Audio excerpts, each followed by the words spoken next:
So have you heard the saying, you only get one chance to make a first impression? Well, surely you have heard that. Well, today we're going to focus on why your second impressions still matter. So I'm Dr. Samuel Jones. Today we're going to talk about why your second impressions still matter. You know, a lot of times we don't really focus on the second impression. We get so much emphasis on the first impression, the first impression, the first impression. Well, today we're going to talk about a story that you're probably somewhat familiar if you have seen any of my other videos where I've been talking about Naomi, talking about Ruth, and talking about Boaz. And today I'm going to share with you what I've gleaned from the scriptures in terms of reminding me of why second impressions still matter. So first we're going to read from the book of Ruth, the 3rd chapter, verses 1 through 5. And I'm reading from the King James Version. And as we talk through this, at the end, I'm going to give you 5 ways to make your second impressions matter. So here's the story. It says, Then Naomi, her mother-in-law, said unto her, My daughter, shall I not seek rest for thee, that it may be well with thee? So this is Naomi talking to Ruth. And she says, and now in the second verse, and now is not Boaz of our kindred, with whose maidens thou wast. Behold, he winnoweth barley tonight in the threshing floor. She says in 3rd verse, Wash thyself therefore, and anoint thee, and put thy raiment upon thee, and get thee down to the floor, but make not thyself, make not thyself known unto the man until he shall have done eating and drinking. 4th verse. And it shall be when he lieth down that thou shalt mark the place where he shall lie, and thou shalt go in and uncover his feet and lay thee down, and he will tell thee what thou shalt do. And the 5th verse, is what I love because, oh my goodness, this is the gold standard right here in verse number 5. And this is what Ruth said to Naomi, her mother-in-law. She said unto her, All that thou sayest unto me, I will do. Oh my goodness. That when I read that, I get chill bumps because I can see how Ruth is saying, you know what, Naomi? I have already told you that where you go, I'll go. Where you lay your head, I'll lay my head. All of these things. She said that early on in the story. But now Naomi, her mother-in-law, is giving her particular instructions. You know why? Because Naomi recognizes that Ruth has already had an experience with Boaz. Remember in the previous chapter where Ruth was in the field gleaning and Boaz saw her out there and he didn't recognize her. He said, Who is that? That was his first impression. Okay, so sometimes you may have a first impression with someone and it may come off as strange, awkward, doesn't make sense. But now Naomi is telling Ruth, listen, you're getting ready to have a second impression. And here are some things that you need to do in this second impression. You know why? Because most of the time, no one gives us instructions on our second impression or our second encounter that we have with people. So let's talk about these. So here are 5 ways to make your second impressions matter based on what Naomi just gave Ruth the instructions to do. So here they are. The first way is planning and preparation. Now, if you read that story and you hear what just happened, Naomi gave Ruth, she helped her plan and, matter of fact, prepared her for her second encounter with Boaz. What did she tell her to do? She told her to first go and wash yourself, right? Clean yourself up. And then not only that, anoint yourself. In so many words, go take a bath, put your best perfume on, and make sure you smell good. Then what else did she tell her to do? She said, put thy raiment upon thee. She's telling her, put your best clothes on, right? Dress like you're ready for the opportunity you're getting ready to be prepared for. Do you know sometimes we have a first impression with people? We'll put our best foot forward the first time we encounter them. And they like, man, I'm kind of impressed with them, right? And they feel good. And all of a sudden, the second encounter you have with them, oh man, you didn't comb your hair, you didn't brush your teeth, you still got sleep in your eyes. And they're going to be like, hold on, this is not the person that I saw the first time. Guess what? This was opposite of Ruth. because Boaz's first encounter with Ruth, she was in the field working. And he's like, who is that lady? So apparently she was working so hard and she was attractive even when she was working that Boaz was like, who is that? Now Naomi is preparing her for her second encounter. And she's telling her to clean yourself up. This encounter is special. Get yourself prepared. Get yourself ready. And I'm telling you, when you get ready to have a second impression with someone, plan it out and make sure that you are prepared. Number one. Number two, and this here is what destroys a lot of people's second impression with you. Number two is punctuality and patience. Now, think about this. Naomi told Ruth that Boaz is going to be working. He's going to be gleaning on the threshing floor tonight. Make sure that you get there on time.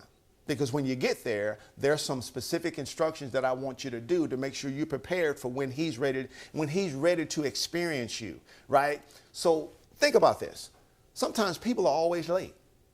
Imagine if Ruth was late getting to the threshing floor and all of a sudden she walks in and Boaz has probably not eaten, or he has eaten, and now she's coming in and he's looking at her like, who are you and what are you doing here? You see, Naomi made sure that Ruth understood that you got to be on time. Okay, you got to be on time. Your punctuality, it's milliseconds between accepting a great opportunity and missing a great opportunity. So that first piece is the punctuality. And not only punctuality, she was telling her to be patient when you get there. Have you ever been in situations where you have to hurry up to wait? I have. I can remember when I was working on my PhD at Mississippi State, and I had so many different stages to go through. And when I got to the stage of where I had completed all of my coursework, so now I had to write my proposal. And then after the proposal, I had to actually get my committee members to sign off on it. And after my committee members signed off on it, then I had to finalize all the research. And once I finished all the research, I had to get it in a format to where the library will accept it. My committee member will sign off on it. And listen, as I think about this now, every step of that process, I was trying to rush it. I was trying to make it go fast. But it's amazing how every time I got to the end of one step of one process, I had to wait. And don't you know Ruth? When Ruth cleaned herself up, she put her best clothes on, and she gets to the threshing floor. She's ready, but guess what? Her opportunity is not ready for her. So what do we have to do when we're ready, but our opportunity is not ready for us? We have to be patient. Because Naomi told her, now when you get there, don't make yourself known to him. When you get there, let him finish working, let him finish eating and drinking. And when he lay down, that's when you position yourself to make sure you present yourself to him. So she had to be patient. And I know a lot of you out there, you're wanting success, you're wanting this and you're wanting that. But I'm telling you, if you have not prepared yourself for it, and more importantly, if you're not on time, then your patience is going to take charge of you. So I love that. So number one, planning and preparation. Number two, punctuality and patience. Number three, now this is pretty cool here. Number three is her position and her presentation. What are you talking about? Well, if you think about it, when Naomi told Ruth, clean yourself up, put on your best clothes, go down there. Now, when you get there, position yourself. How did Ruth position herself? She told her to lay at his feet. Think about that. To position herself. She had to position herself to lay at his feet. What did that symbolize? It symbolized so many different things, but one of the best things to me that it symbolizes is that when Boaz wakes up, she's telling him, I'm looking for a redeemer. And matter of fact, you are the one. And I'm not going to make sure that me being here is not going to be misinterpreted, miscommunicated, misconstrued, right? This is why I'm here. Now imagine if Ruth would have went there and just all of a sudden laid beside him, right? And Boaz wakes up in the middle of the night. This woman is laying beside him, and there's no telling what he would have done, right? Men, you out there, you know if you're sleeping and all of a sudden some strange woman lays up beside you where you're working at, you don't know what you'll do. But you know what? She went in that position of, I'm not here to do anything to destroy my integrity or to even put you in a bad light. I'm here to position myself to let you know that I'm looking for a redeemer, and you are my kinsman. You are our kinsman, and I want you to redeem me. So her position and her presentation. Think about this. Her presentation, how she presented herself. She presented herself from a standpoint of humble, humility, graceful, virtuous, right? So everyone had knew about her, and her reputation was all over the town, all over the country. Everybody knew about her. And she did not want to do anything that didn't align with what her reputation was. So as you out there, as you position yourself, right, and then as you present yourself to people, make sure it's going to be in alignment to what you want your reputation to be. And that's why Naomi told her to do that. And that's why Ruth was okay with following those instructions. Oh my goodness, that's so cool. That's so cool. And then number four, the fourth way to make your second impression matter is just your presence. Oh my goodness. Ruth's presence was very calming. Well, how can I say that? Well, the reason why I can say that is if you keep reading that story, it says that Ruth followed all of those instructions. She laid at Boaz's feet, and all of a sudden, after midnight, Boaz wakes up. And he wakes up afraid. Why did he wake up afraid? Because when he went to sleep, he was by himself. But when he woke up, there was a woman laying there. And he didn't know who. Think about this. I don't know about you, but think about when you first wake up after 12 o'clock. If you've been asleep for a couple of hours and all of a sudden something wakes you up, especially if somebody is in the room that was not in the room when you first went to sleep, how are you going to wake up? If you're like me, sometimes I can wake up pretty crazy. I may get a phone call in the middle of the night, and it takes me a few seconds to identify who is calling, to try to comprehend what time it is, to comprehend, okay, could they be in danger? I know me. So we all kind of wake up somewhat crazy if we just, somebody wakes us up and we're not planning on that. Well, Boaz wakes up, he wakes up in fear. Because he's like, I don't know why this woman is doing here. He's like, who are you? Well, what are you doing here in so many words? But I love Ruth's presence. Her presence was very calming.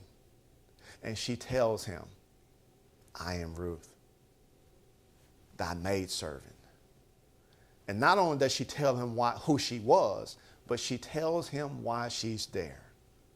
You see, some people's presence is very, very calming.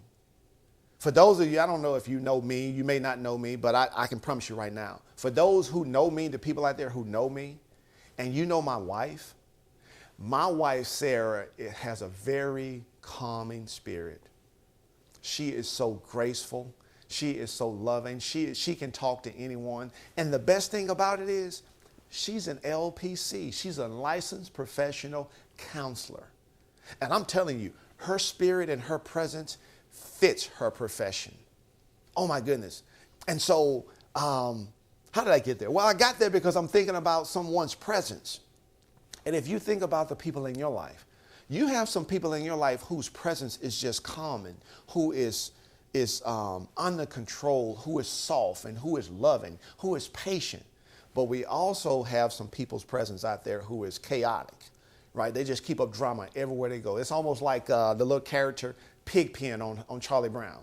For some of you who don't know who Charlie Brown is and don't know who Pigpen is on Charlie Brown, go and Google that. Go and do a video. And Pigpen is this little kid who's walking around. He's always dirty. And every time he steps, it's like dust just flows up. That's the way some people's presence is, but not Ruth's. And so if our presence is not that, what can we do to work on ourselves to make our presence that? Ruth's presence was calm. And Boaz needed that because he woke up in the middle of the night like, who is this woman here? But Ruth's presence. So your presence can do the same thing. So 5 ways to make your second impressions matter. Number 1, we've already talked about. I know I still have one more to go. Planning and preparation. I want to make sure you get these. Number 2, punctuality and patience. Number 3, position and presentation. Number 4, your presence. And number 5, now I'm telling you, number 5 is going to cost you something. And see, a lot of times we don't want to pay anything. We want. But number 5, this is number 5. We have to make a payment on the promise. Now, what are you talking about? Well, as you continue to read that story, Boaz and Ruth, they have a conversation right there in the middle of the night, right there where Boaz is asleep. And Ruth tells him who she is and why she's there. And both Boaz, at this point, he tells Ruth, he said, yeah, look, you know what? I recognize I am a king. You are near kinsman. And I do want to redeem you. However, there is someone that has rights before me to redeem you. So, but I tell you what I'm going to do. I'm going to go ahead and let you stay here for the rest of the night. Now, but when you leave tomorrow, don't tell anybody you were here. Now, I'm going to redeem you if he's not able to redeem you. And in so many words, he made her a promise. Now, he didn't just tell her when she leaves the next day that I'm going to do this for you, so just go ahead and back to your mother-in-law. That's not what he did. What did he do? The story says that he gave her six measures of barley. He did not send her away empty-handed. You see, he made a payment on his promise. And I'm telling you, a lot of folks out there, they make promises all the time. Oh my goodness, they make so many promises that you get sick and tired of hearing people make a promise. Yes, I'm going to do this by then. I'm going to do this by then. I'm going to do this by then. But they never make a payment on that promise. Boaz, he made a payment on his promise. He told her, you know what? Tomorrow, if he doesn't redeem you, I'm going to redeem you. But in the meantime, since we're waiting until we can get to tomorrow, he told her to pull out your veil, and he measured her 6 measures of barley, and he told her, listen, you take this, in so many words, as a down payment on the promise that I just made to you. Oh my goodness. Now, if you're talking about making second impressions matter, that's what I'm talking about. You make a down payment on your promise. You do something. If you go ahead and start taking steps towards fulfilling the promise that you've already made to people. I'm telling you, if you do that, oh my goodness, it's going to make a difference. So we talked about second impressions still matter. So your second impressions, I know it. We've heard it over and over and over. You never get a second chance to make a first impression. I get it. And they are correct. But after today, I want you to start thinking, that first impression is really important. But you know what? That second impression is really going to make a difference. So listen, take these 5 things. What are these 5 things? Once again, number 1, planning and preparation. If you're getting ready to have a second encounter with someone or organization or whatever, make sure that you plan and prepared it out. Number 2, punctuality and patience. Make sure that you're on time, right? There is a saying, it says, being early is on time, and on time is being late, and being late is unacceptable, right? So what you think is on time, you better make sure the culture and the environment of the people you're working with, you better make sure you identify what is on time for them. So punctuality and patience is really important. Number 3, position yourself and make sure how you present yourself. That's the presentation piece, right? So as you get yourself in a certain position, reflect on how you're presenting yourself, right? You can't get, some people want a position, but then they don't want to present themselves in a certain way. They want a position and they say, well, I'm going to do what I want to do. Well, guess what? That's not going to fly. You got to present yourself in a certain way to where people want to embrace you, even like Boaz when he wakes up crazy in the middle of the night. How does she do that? Number 4, her presence. Her presence was calming. Her presence was peaceful. Her presence was about, I need you. And you know what? I think you can provide what I need. And last but not least, number 5, listen, make a payment on the promise. If you're out there making promises to people and you're not keeping your promises, I'm telling you what you're doing is you're destroying all of your second impressions. Okay? So take these 5 things and go and be sure that your second impression still matters. You know why? Because it does. It does. So listen, I'm excited about sharing these videos. I'm excited about sharing anything that I have learned. And I promise you, your first impression is really, really important. But you know what? Your second impressions still matter. So listen, like this video, comment on this video, comment on this video, and feel free to share this information with someone you feel like who could benefit from this. So listen, thank you for watching, and we look forward to seeing you on future episodes. Have a great day.